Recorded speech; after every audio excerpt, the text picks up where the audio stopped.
I'm Alex Malaspina. I'm the founding president of ILSI, and it gives me a great pleasure today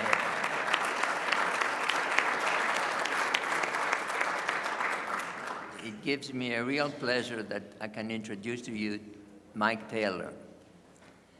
Mike played a very significant role in the growing years of ILSI. Mike was an attorney with the firm of King and Spalding when in 1989 he became the general counsel of ILSI. He had FDA experience because he used to be the executive assistant of the commissioner, Jerry Goyen. My first encounter with Mike Taylor was in 1980 when I brought a group of scientists to the FDA to meet with Commissioner Goyen and Dr. Sandy Miller, who was the director of the Bureau of Foods. The purpose of the visit was to introduce FDA to a very comprehensive research program that ILSI was intended to do in order to investigate the various aspects of caffeine research. This ILSI approach to solving problems involving ingredients was met very favorably by the FDA. And I'd like you to know that many years later, the FDA, based on the ILSI work, decided that caffeine was safe at the then present levels of foods. One of Mike's first assignments was to help me with the administration of the Research Foundation and the funding of the foundation. He and I visited Mr. Jack Hines, who was the chairman of the Hines Company, and we convinced him to make a substantial contribution to the Research Foundation and also to the Human Nutrition Institute. This institute was very fortunate that it hired in 1989 Dr. Susie Harris to become the executive director. Susie served ILSI in many capacities, and as you know, she has been the executive director of ILSI International for many years now. Mike Taylor assisted ILSI in many of the technical committees, including food microbiology and GMOs. He was also leading us in the most important technical committee called Food Safety and Nutrition, which was attended by all the ILSI members. He also helped me with the founding of many of the branches and assisted us in drafting the bylaws of ILSI and the antitrust statement that you've all seen. When he left ILSI, Mike continued to work on food safety. He joined FDA and later on USDA to work on food safety issues. And under his leadership, USDA issued the most comprehensive standards on meat products and poultry products. And they investigated also E. coli in beef, the hazards of E. coli in beef. Later on, Mike became a research professor at George Washington University to study public policy as it affects food safety.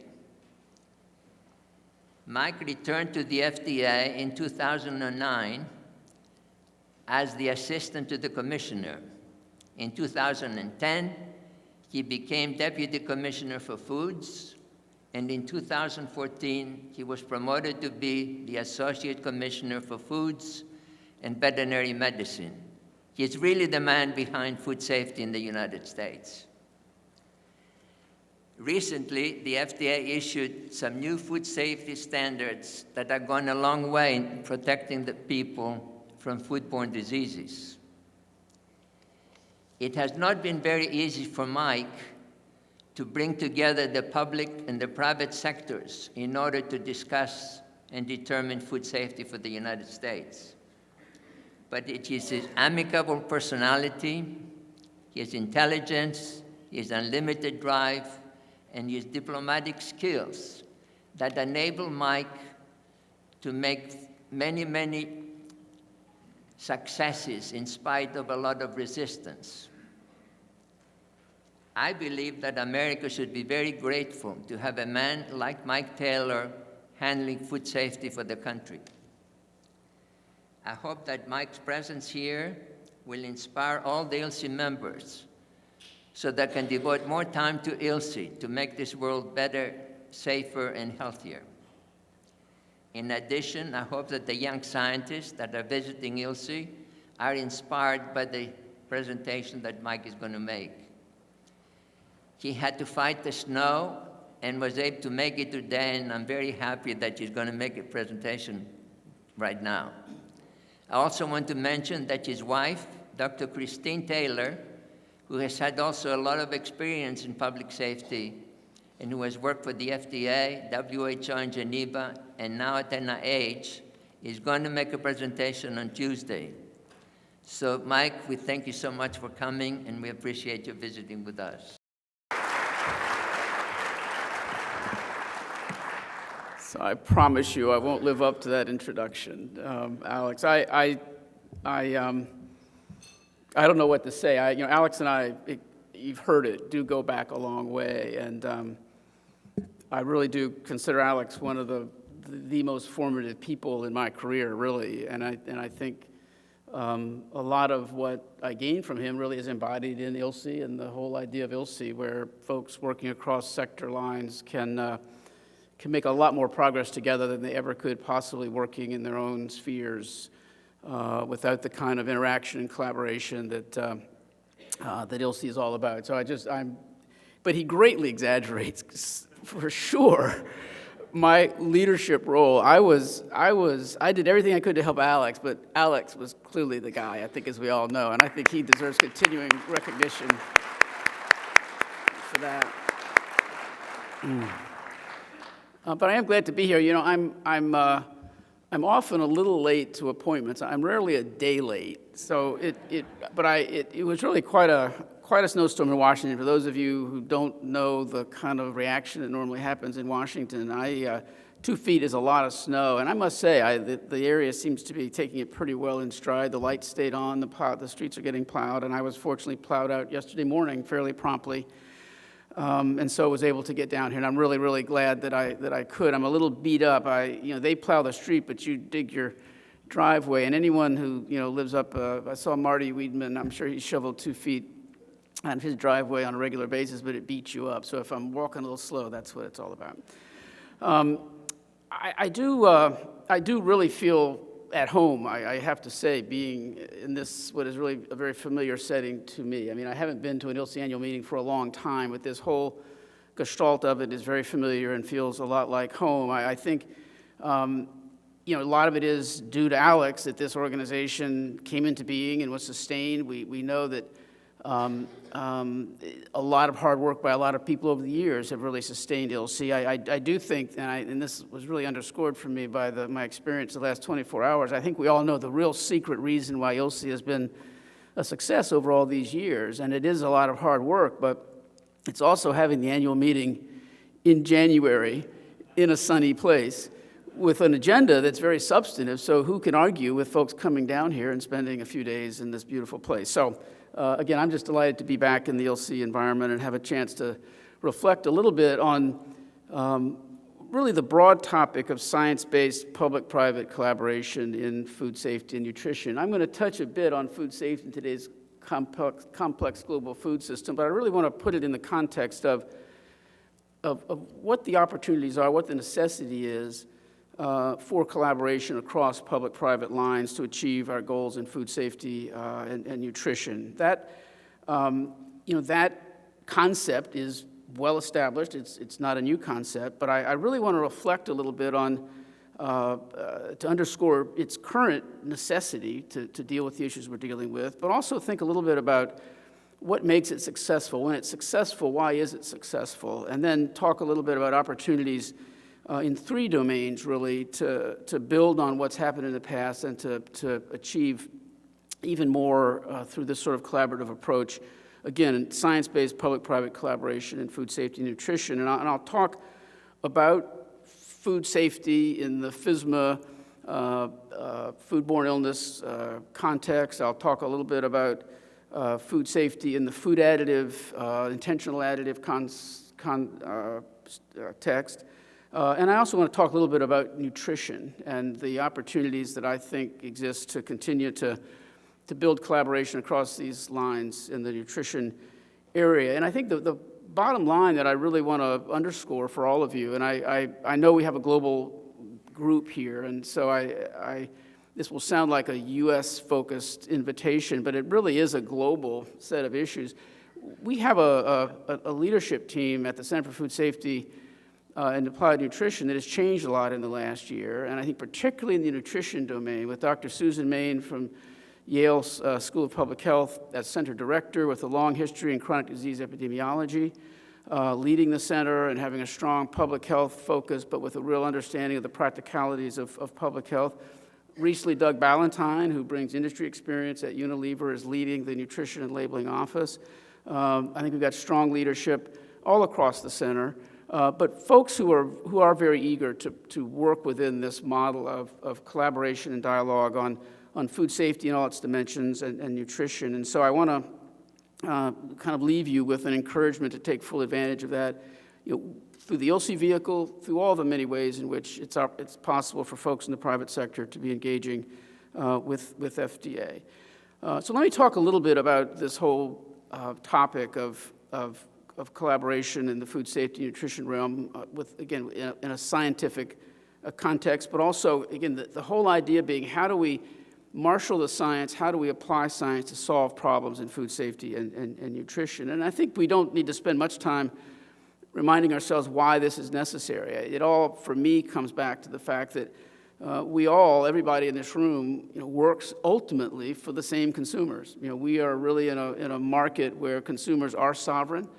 They ultimately decide what gets produced and what gets purchased and consumed, and they're consumers with high expectations. And again, in a global market, with the kind of communications we have today, we've got high expectations all around the world for food safety, obviously, for quality, for nutritional profile of products, and then on top of that, all the other concerns coming in that I know companies are dealing with around transparency about what's in products, about is it natural, is the label clean, can a layperson read the ingredient label? All these forces are working, which I think are driving issues, and I think making it even more important that we figure out how to work together to address those issues where there is a necessary intersection between the government and industry roles. I think it's important in thinking about this to recognize that while and I'm going to make the point over and over today, we have lots of opportunities to work together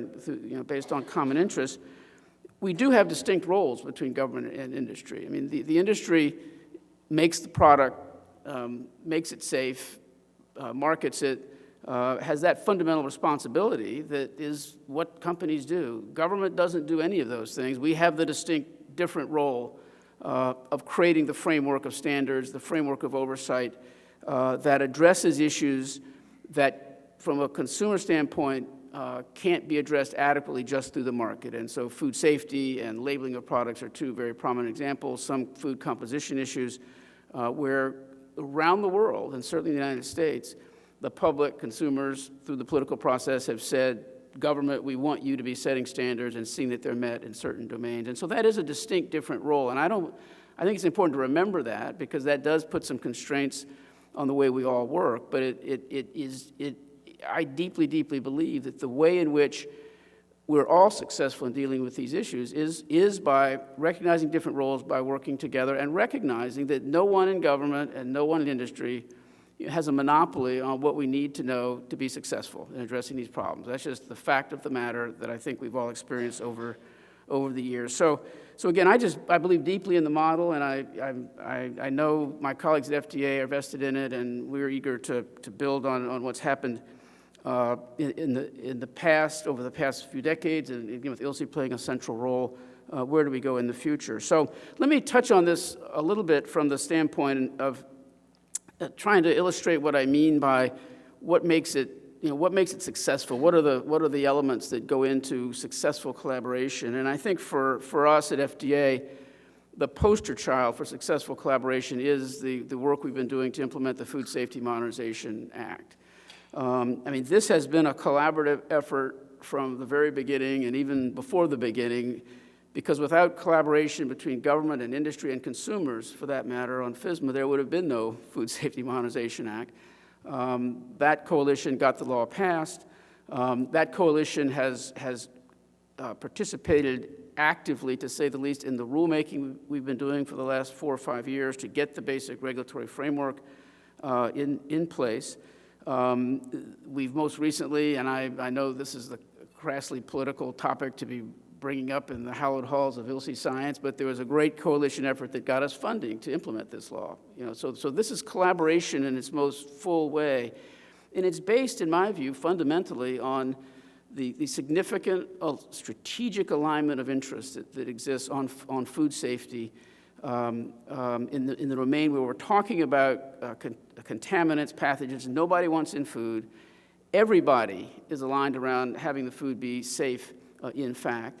Everybody is aligned around having consumers have confidence in the safety of product. And everybody is generally aligned around how we get there. So we've got alignment on strategic interests.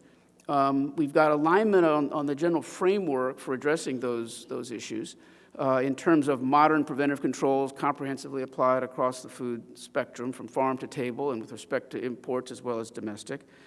We've also got a good solid foundation of science, of shared understanding of what the science is when it comes to the hazards we're trying to address and the interventions that work to do that. A huge amount of alignment, again, on strategic interests, on goals and how to get there, including the science. It doesn't mean that in our work on FSMA there haven't been lots of issues and lots of need for some hard discussion and really rolling up our sleeves and working it through, but we've been able to solve an enormous number of issues through dialogue with industry of all scales and all over the world, and including through GMA and the larger food companies in the U.S. and around the world, but with the smallest farmers and the biggest growers out in the Pacific Northwest and California, global industry. And so again, it's all based on that strategic alignment of interest. I go through all of that because I think in thinking about how we can collaborate in these other two domains of chemical additives, food additives, and nutrition, it's important, I think, to understand some of the differences that exist in those domains. And let me just tick those off briefly. Again, in the food additive domain, we're not talking about contaminants nobody wants. We're talking about additives people want to add to food. So it's a fundamentally different context to start with. Nevertheless, I think we would agree that there is still an alignment of strategic interest that's pretty fundamental in terms of course, consumers, industry, government want the additives to be safe.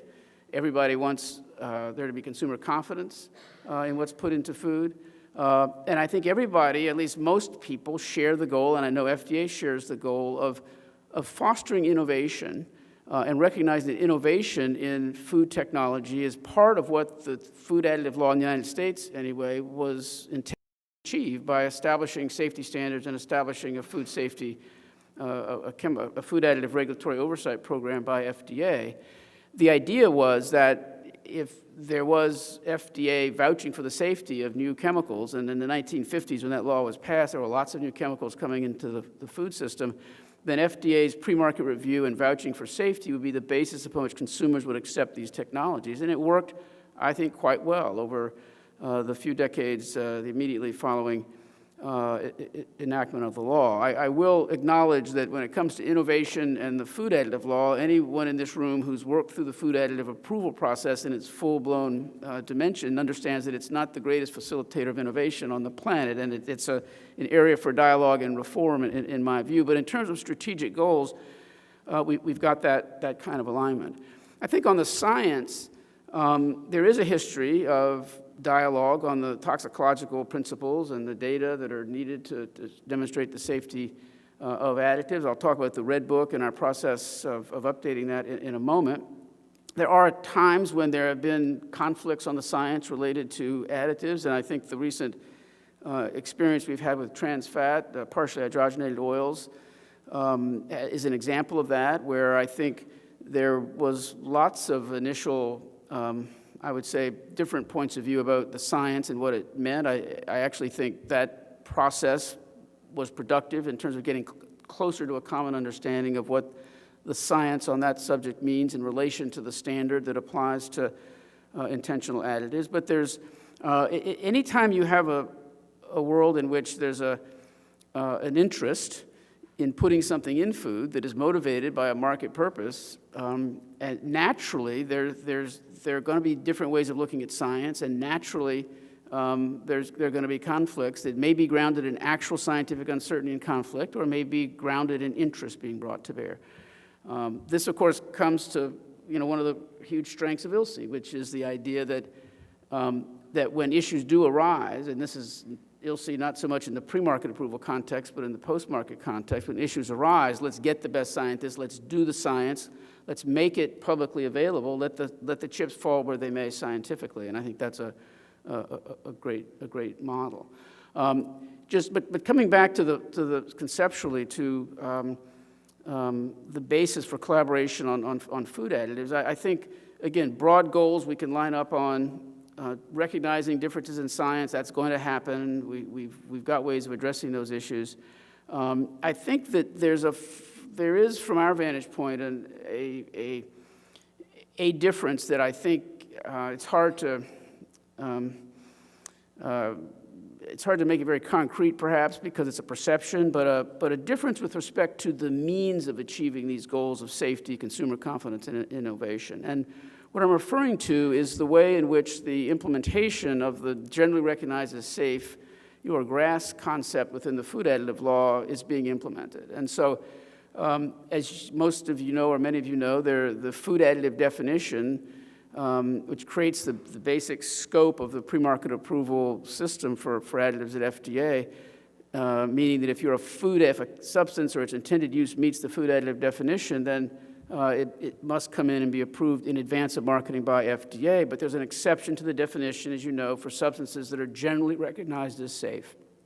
And what that means is substances about which there's the same quantity and quality of data available to demonstrate safety as there would be for a food additive that FDA is evaluating and approving, and that those data are in the public domain and generally recognized as the basis for a sound conclusion that the reasonable certainty of no harm safety standard has been met.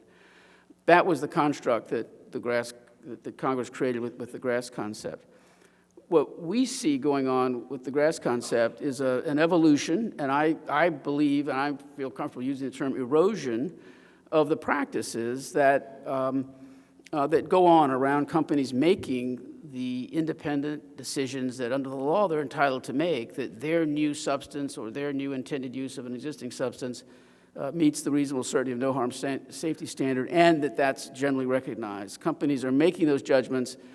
I'm concerned in areas where we're talking about significant additives without consultation with FDA, and we've had some examples of those judgments being made without the kind of rigor that under the law and our regulations is intended to apply to those GRAS determinations.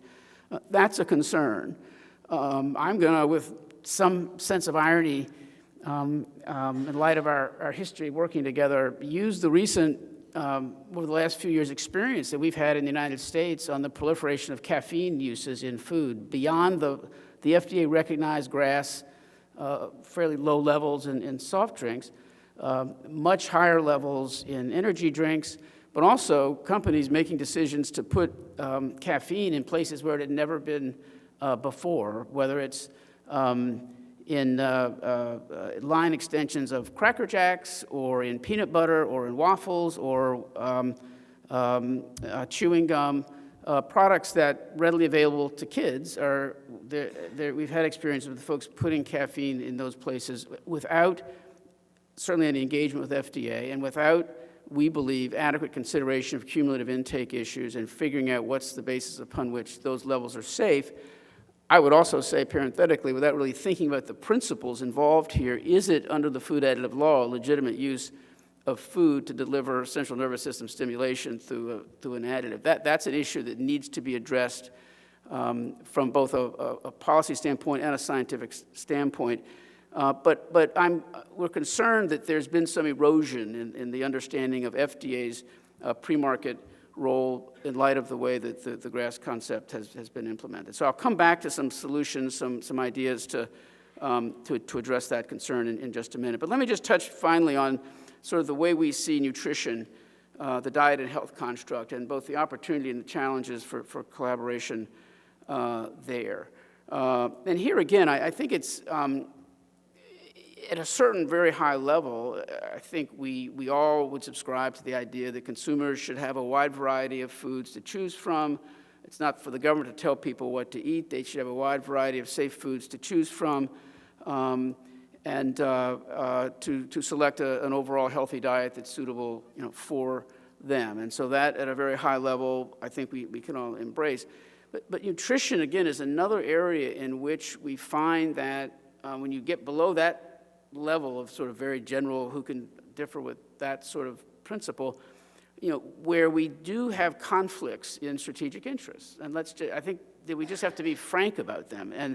And so from FDA's vantage point, we look at diet and health and dietary patterns, and from the standpoint of dietary guidelines, one of the more controversial issues in the whole community these days, I recognize, but we do believe that there is a body of science that permits one to draw conclusions about what levels of intake of various macro components of the food supply are appropriate and healthy for most people, and that dietary guidance does call for reducing in some areas, and including ones like added sugars, like sodium. Again, these are issues of controversy, and I think in part the controversy comes from just the reality that we just have to embrace and not run away from, that there is often a conflict of strategic interest, because it's easy for FDA, as an agency that's supposed to help facilitate consumer access to and ability to choose products that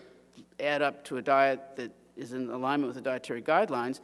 For companies whose products need to be reformulated, it's a very different issue, and really serious legitimate business interests come into play. And that's just real, that's just real. And so it makes it a challenge. I think there are many opportunities, but I just think we ought to be, clear about that sort of framework up front.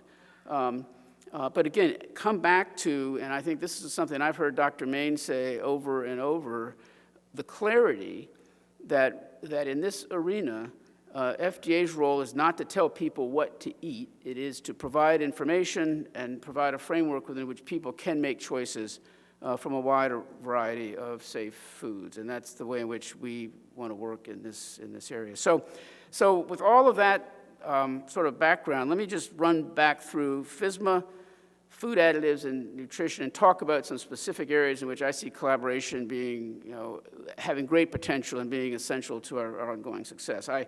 The FSMA piece is really where I could talk for an hour about that topic, because we are now at the stage of implementation of all these regulations. And this is not just an FDA challenge, or I'm sorry, it's not just a U.S. challenge, a U.S. industry challenge, as much as there is a lot to do to work with our growers and our processors to successfully implement these rules. This is a global challenge, and we are just struck by the level of interest, the level of engagement that we're getting with companies and with governments around the world who are very tuned in to the Food Safety Modernization Act and eager to engage with us to implement it successfully. And again, it's the very heart of FSMA is about government on behalf of the public being able to verify that the private sector is making the food safe in accordance with recognized norms. So it's harnessing private sector supply chain management in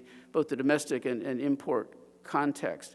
It's harnessing the expertise that firms have about their particular operations, whether they're in Chicago or in China, really trying to build this common base of scientific understanding of what are the hazards, what are the interventions, and how do we verify that those are being done on a consistent basis globally.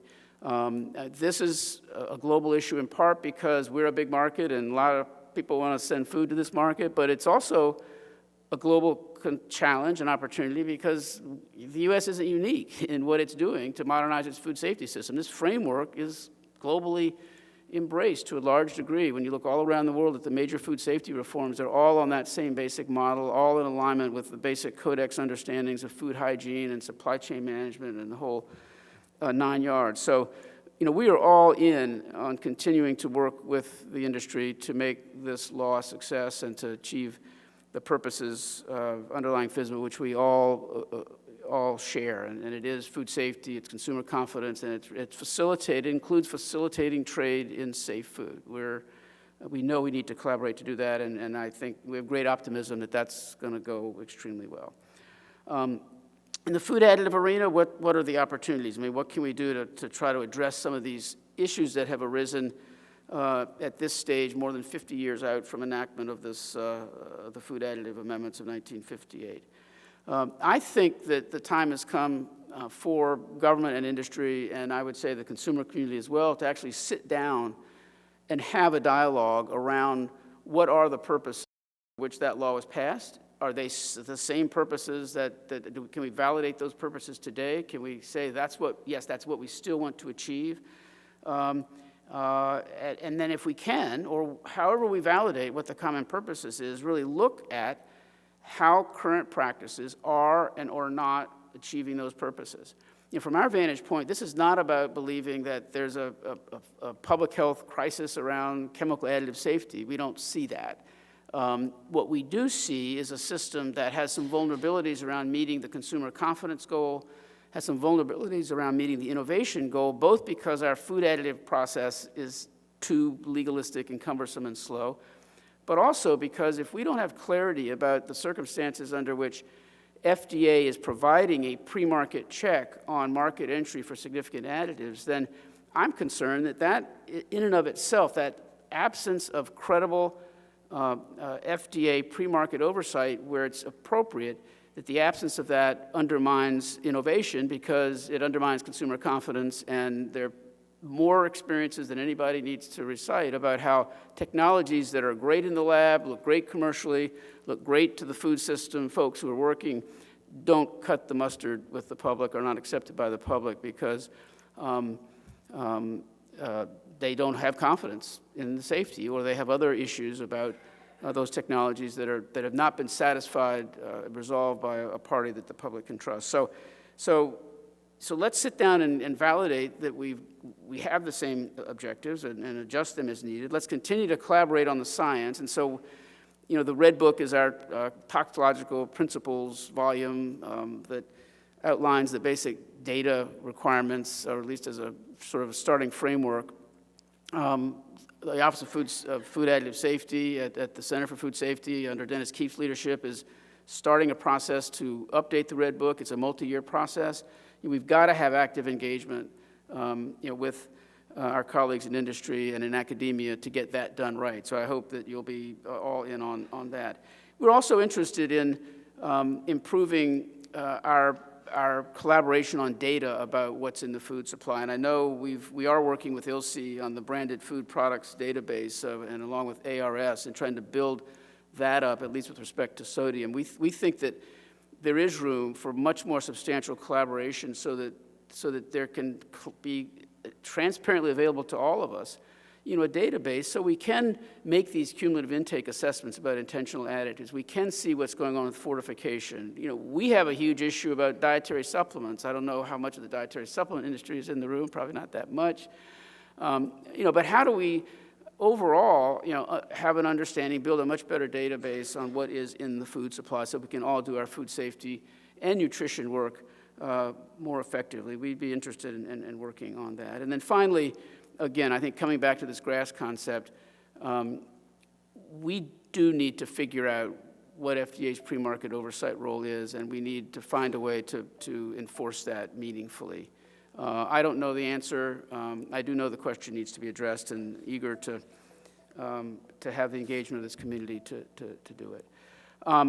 Finally, on the diet and health front, the nutrition front, this is a far more diverse terrain, far more issues. I'm not the expert on this. Dr. Main and I are talking about sort of what are the things that FDA needs to be doing now in its particular role in the process of overseeing the food supply. What should we be doing to foster the ability of the ability of consumers to choose healthy diets out in the marketplace? And there's some things that come up sort of obviously to us, and I just will name a couple. But this is a subject where I just think we've got to get together and spend more time in dialogue to figure out what are the issues and how can we work together. We actually had a little dust up with Hampton Creek, a little company that put out a product called Just Mayo, which got a lot of attention and was on the receiving end of a warning letter from us, challenging the name of the product because of the standard of identity for mayonnaise that has mayonnaise including eggs. And we actually have a history of recognizing that it is possible to produce substitutes for standardized products if the product is named appropriately to distinguish the similar product from the standardized product, so consumers know what they're getting. That's the point, and that we don't let standards of identity that may be decades and decades old stand as a barrier to innovation in today's marketplace and with what consumers are expecting. And so in the case of Just Mayo, they put the product out there without sort of taking advantage of that sort of opportunity to name it well. We issued a warning letter. We had a dialogue that has resolved the issue with some fairly minor adjustments to their labeling. They will continue to have a product called Just Mayo that does not contain eggs. And for those of you who have a different commercial interest in that, you may or may not like the result. From us, from our standpoint, this is an example of where a labeling, there's a way to apply the labeling laws so that we are expanding consumer choice, not restricting it, and in particular in a direction where people are producing products that have a more favorable nutritional profile. And so there's further work we can do in that domain. We can make it clearer what the pathways are for producing substitutes for standardized products in a way that increases consumer choice. We think there's room to be engaged in the claims area, and I think moving away perhaps from the focus that has been so central in the way in which we've communicated with consumers about the composition of products, where it's been specific disease-related claims or it's been specific nutrient content of products, micronutrients or other components of the diet being featured prominently, such as in front-of-pack labeling. Are there labeling strategies that take a more holistic view of the product and enable claims to be made that both represent and also incentivize the sort of the whole food composition of products and really giving another set of options to folks who want to explain to consumers why, when you look at this in a holistic way, rather than the somewhat more reductionist way that we find ourselves focusing on a specific component as opposed to the product as a whole. Are there ways that the labeling regime can facilitate that? That's a dialogue that I think is a tricky one, no easy pathway. Our ability to regulate speech is all constrained by First Amendment principles, but what's the common interest there that could potentially result in some collaboration, both scientifically and as a matter of public policy? We're open to that discussion. The final thing I'll mention on nutrition is just nutrition education. The real deficit that we have in educating people about what information on labels actually means, how they can use information. We're updating the nutrition facts panel. We're putting out a menu. We're finalizing, implementing menu labeling.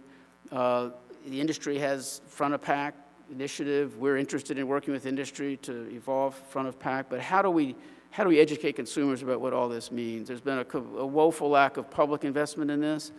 It's very hard to figure out who's actually responsible and who has the resources to do this well. It's probably not that straightforward how to do it well. What's the science of the communication science that enables us to do this well? But again, that's another area in which I think there's room for collaboration. So I could go on. I'm going to bring this to a close, Alex, not to worry.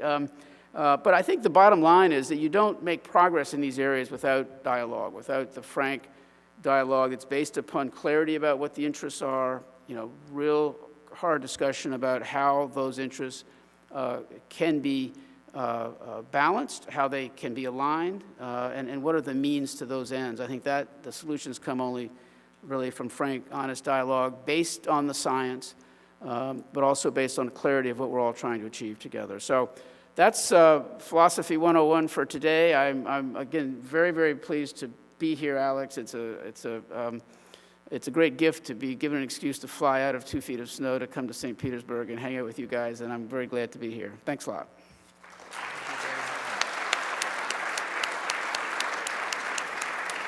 Great speech. Hi, Mike. Kathy Weimer from General Mills. Thanks so much for your remarks. Very, very insightful and helpful, and also embrace the energy around the collaboration. So a couple questions. One is, what are some good ways for us as ILSI to continue to collaborate on these different topics? I'm particularly interested in the nutrition topics. And then my second question is, you didn't mention sodium. And I'm curious because I know that in terms of FDA's priorities, the category targets, I believe, are on that list. So I'm so glad you asked about sodium. thank you. Because it's actually, I have it here in my notes, but I feel like I'd gone on too long already, so I figured I'd wait for the questions on sodium. So, why don't I talk about sodium, because maybe that's a springboard for talking about sort of ways to collaborate. I think everybody who's been following the sodium issue knows that ever since that IOM report from 2011, I guess, some years ago, came out and recommended that there be comprehensive, gradual reductions in sodium levels in both processed and restaurant foods. The FDA has been looking at that and embracing that recommendation, but looking at it from a technical standpoint. So how do you actually do that? That's very easy to say, hard to do. And so we've done a lot of technical homework looking at a large number of categories of foods and looking at current levels, looking at all the functionalities of sodium in those food categories, from flavor to safety to other functional attributes, and trying to figure out what is a pathway of gradual reduction that takes all those technical considerations into account, and then it could start us on a pathway of reduction. And so these are, we've said that we want to issue and begin a dialogue around some draft targets, voluntary. We have no intention, no plans to think that we can regulate the levels of sodium in 150 whatever number of categories. That's not what we're doing. But how do we, FDA, and how do you, industry, how do we work together to make progress on what we believe is a significant public health issue, where going from the current population means of around 3,400 just to 3,000, or some kind of intermediate, just making progress. How can we get that process started, and recognizing there's going to be an ongoing dialogue about what's feasible, about the technical obstacles, about what are the innovation solutions.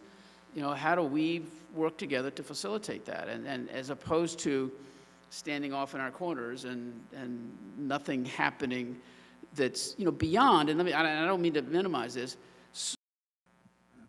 Well, I think it's a perfect ending of the discussion. Thank you. Thank you again very much for your Food Technology 101.